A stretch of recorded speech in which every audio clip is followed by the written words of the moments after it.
So for today's video, kami ay magbabayanihang bulilit. Nandito kami ngayon sa aming daycare center upang magtulong-tulong para sa paglilinis, para sa nalalapit na reopening ng aming klase. Isa ito sa mga naging agenda namin sa nakaraang ginanap na orientation before entry. Guys, Bayanihang Bulilit is a one-day event initiated by the LGU before the start of classes. It gathers people in the community such as teachers, parents, and other stakeholders to help in refurbishing their national child development centers or the child development centers. During the event, stakeholders can also organize and provide other ECCD services, such as conducting initial height and weight measurement, medical and dental missions, and even organizing book and toy drives for the centers.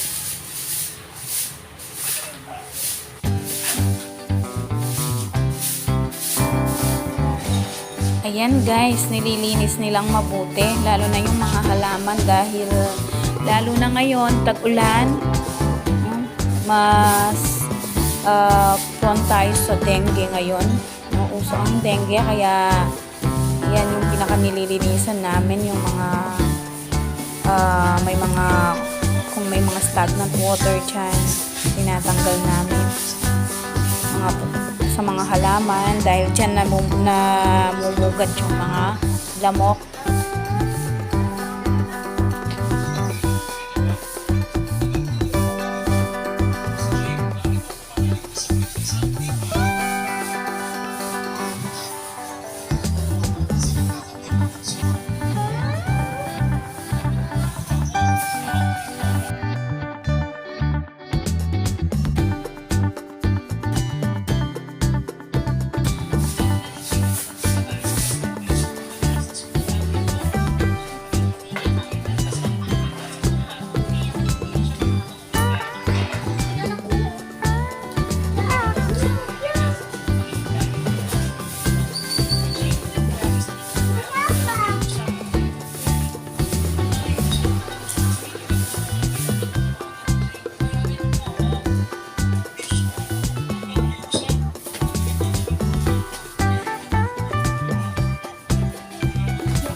is our entrance area where you can find our bulletin board and organizational charts, and also the other signage materials such as new normal classroom rules.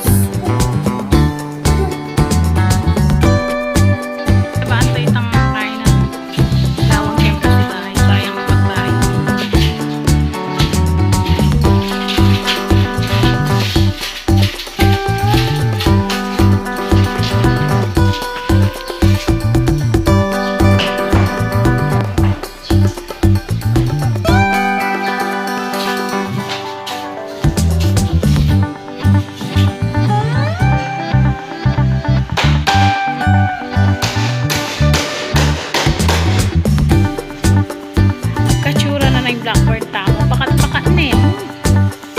Ano yung dikit-dikit.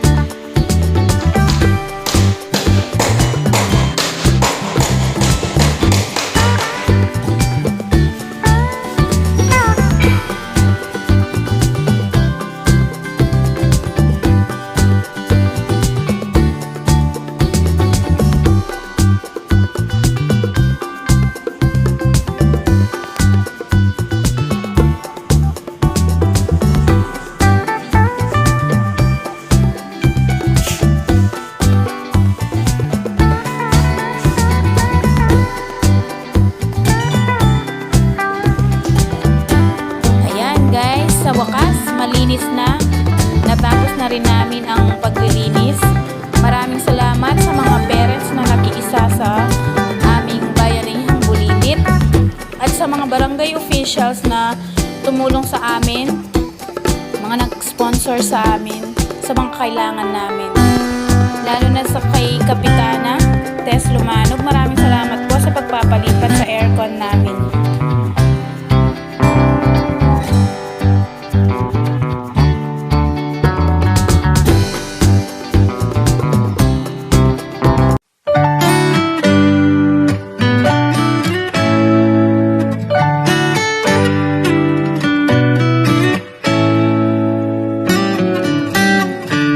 Lost in your eyes.